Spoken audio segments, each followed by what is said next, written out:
नमस्कार, लोकल आरण्य की सीरीज में आपका स्वागत है। मैं हूं हरिराम शर्मा भारतीय और आज हमारे बीच हैं पंडित वेद प्रकाश मिश्रा जी, जो अध्यात्म के क्षेत्र में, कर्मकांड के क्षेत्र में, पूजा के क्षेत्र में पिछले 30 वर्षों से काम कर रहे हैं। तो पंडित जी, आपका स्वागत है हमारे चैनल में।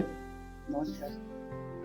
पंडित जी से कुछ बातें करें अध्यात्म के बारे में या विधान के बारे में, तो उससे पहले मैं चाहूँगा कि पंडित जी आप अपना, हमारे जो दर्शक हैं, हमारे जो व्यूअर्स हैं, उनको कुछ अपना परिचय दीजिए कि आपने ज्योतिष का ज्ञान कहाँ से प्राप्त किया, कैसे ज्योतिष की शुरुआत करी आपने। शर्मा जी नमस्कार, आपके सभी दर्शकों को नमस्कार है।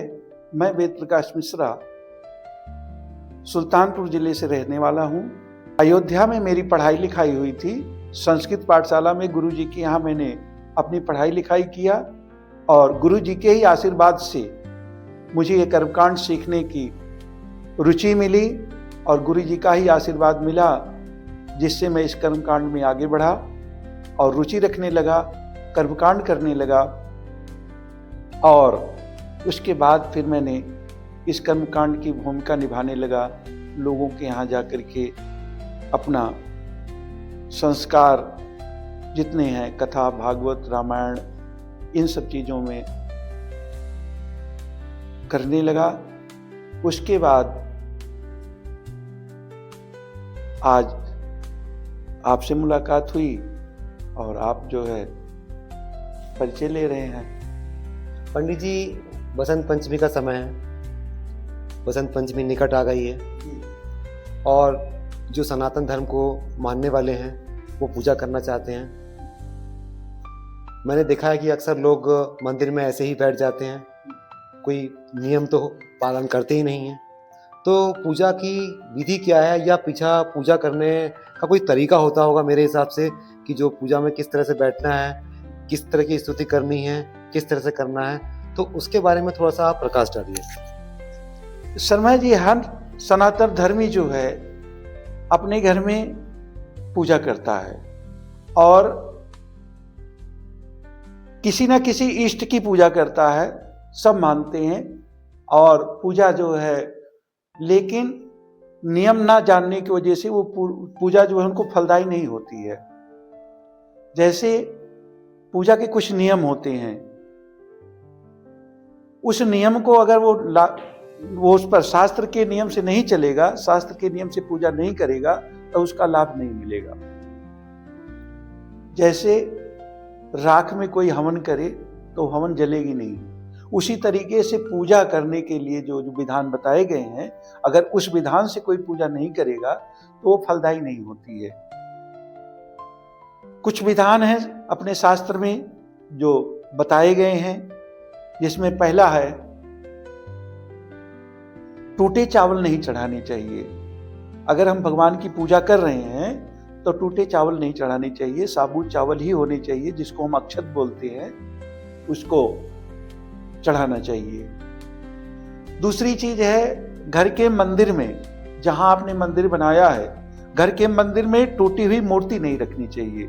कोई भी मूर्ति खंडित है, उस मूर्ति को वहां से तुरंत हटा देना चाहिए, नदी में प्रवाहित कर देना चाहिए। दूसरा और नियम है, घर में 2 शिवलिंग नहीं रखने चाहिए। यदि आप 2 शिवलिंग रखेंगे तो उससे आपको हानि होगी। 3 गणेश नहीं रखने चाहिए। यदि आप 3 गणेश रखेंगे उससे भी हानि होगी। 1 शिवलिंग रखिए, 1 गणेश रखिए, आप विधि विधान से उनकी पूजा करिए, आपको लाभ मिलेगा। एक चीज और है, पूजा में जो भी चीज उपयोग करते हैं, जैसे दूध है, जल है, दही है, ये सब चीजें, इनको कभी हाथ में से नहीं चढ़ाना चाहिए। हम उसमें उंगली नहीं लगाना चाहिए। चम्मच से निकालिए और चम्मच से निकालिए, चम्मच से चढ़ा दीजिए। उसमें फूल आप जो तोड़ के लाते हैं उसको कभी धो के नहीं चढ़ाना चाहिए। फूल हमेशा शुद्ध माना गया है और उसको साफ सुथरा फूल है उसी को चढ़ाइए। जिस फूल में कीड़े लगे हों वो नहीं चढ़ाना चाहिए, चींटी लगी हो वो नहीं चढ़ाना चाहिए, कटे पिटे फूल नहीं चढ़ाने चाहिए। फूल जो है पूजा में आपको एनर्जी देता है, ताकत देता है। किसी भी देवी देवता के सबके अलग अलग फूल हैं, अगर वो फूल नहीं मिल पाते हैं तो आप केवल लाल फूल ही मिल जाए। लाल फूल सभी देवताओं के लिए पवित्र है और सभी देवताओं के लिए मान्य है। किसी भी देवता को आप लाल फूल चढ़ा सकते हैं। उसके बाद में यदि आप हवन करते हैं तो कोशिश करें बिना छाल की लकड़ी, वो लकड़ी इस्तेमाल करें हवन में जिसमें छाल ना लगी हो, उस लकड़ी में कोई घुन ना लगा हो, उस लकड़ी में कोई कीड़े ना लगे हों। एक नियम ये है शर्मा जी, जिस समय हम भगवान की पूजा कर रहे हैं, धूप बत्ती लगाते हैं, दीपक लगाते हैं, जब दीपक लगाते हैं तो उसी दीपक से हम धूप बत्ती जला लेते हैं। ये बहुत गलत है, ऐसा नहीं करना चाहिए। शास्त्र में इसका कोई विधान नहीं है, इससे हानि होती है। दीपक से धूप बत्ती नहीं जलाएंगे, दीपक से दीपक नहीं जलाया जाता है। सबके लिए अलग अलग नियम है। एक बार धूप बत्ती जलाइए या दोनों एक साथ जलाइए, लेकिन एक दूसरे से मत जलाइए, वो पूजा आपको फलदायी होगी। इसके बाद में जैसे हम तुलसी वगैरह तोड़ने के लिए जाते हैं, रविवार के दिन तुलसी नहीं तोड़ना चाहिए। सप्ताह के और दिनों में आप तोड़िए, कुछ तिथियां हैं उस तिथि को नहीं तोड़ना चाहिए। पहले से ही तोड़ के रख लीजिए, भिगो के रख लीजिए, जल में रख लीजिए। उस तुलसी को बासी तुलसी, बासी बेलपत्र, ये सब भगवान की पूजा में इस्तेमाल होते हैं, इनको इस्तेमाल कर सकते हैं।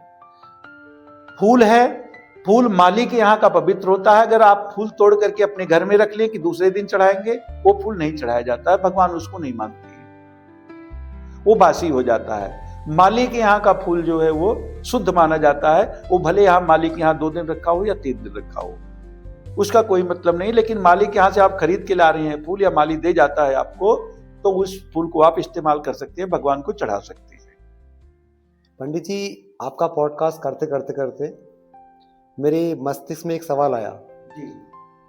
जो लोग सामान्यतः आजकल सत्यनारायण की कथा करवाते हैं, हवन कराते हैं, तो सत्यनारायण की कथा किसके लिए की जाती है, उसका क्या नियम है, किस देवता के लिए की जाती है, उससे क्या फल मिलता है, उसके बारे में थोड़ा सा आप ज्ञात कराएं हमारे व्यूअर्स को। शर्मा जी, सत्यनारायण भगवान की पूजा सभी शुभ काम में जरूर होती है, और सत्यनारायण भगवान की छोटी सी पूजा है।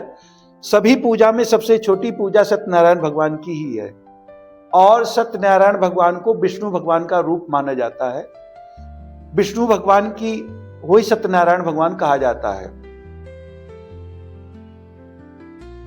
शादी ब्याह कोई भी कर्मकांड होता है, उसमें सबसे पहले सत्यनारायण भगवान की पूजा होती है। सत्यनारायण भगवान, हमें कोई आपत्ति है, कोई विपत्ति है, घर में कोई क्लेश है, उसमें भी हम सत्यनारायण भगवान की पूजा कर सकते हैं।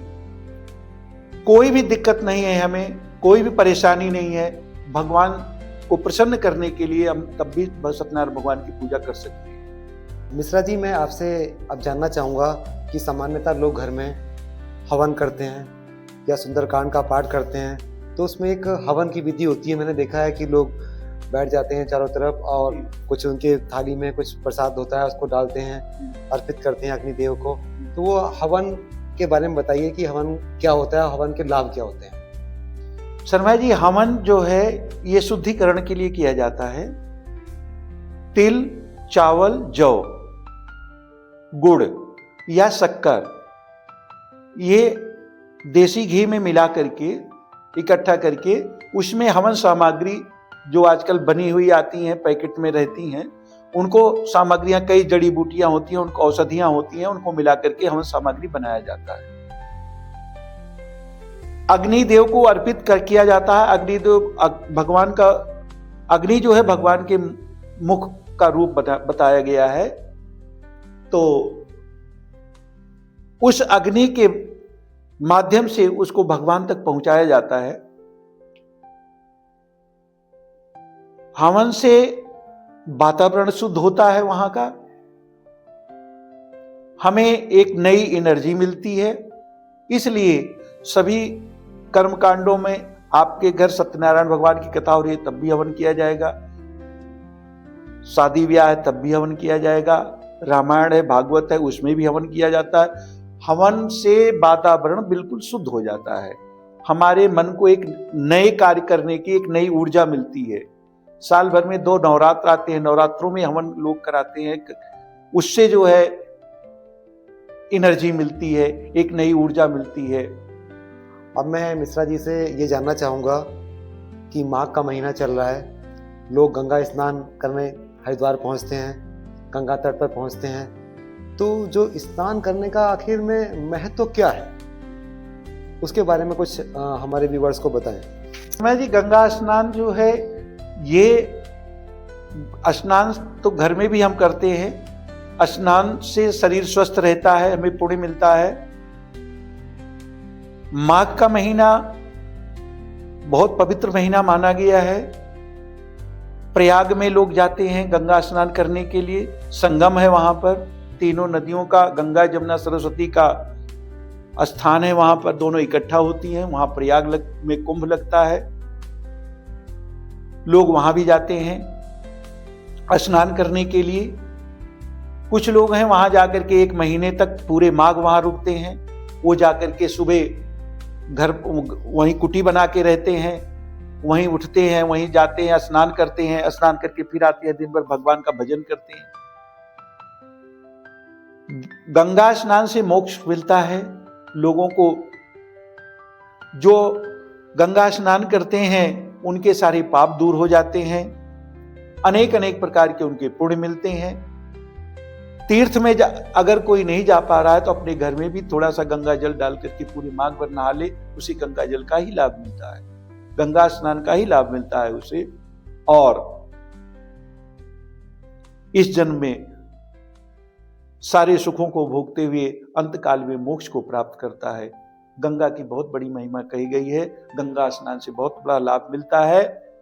मन को शुद्ध करते हुए हर सनातन धर्मी को गंगा स्नान करना चाहिए, उसका उसे लाभ मिलता है। पंडित जी, मेरे मन में एक प्रश्न और उठा। आपने मोक्ष की बात कही।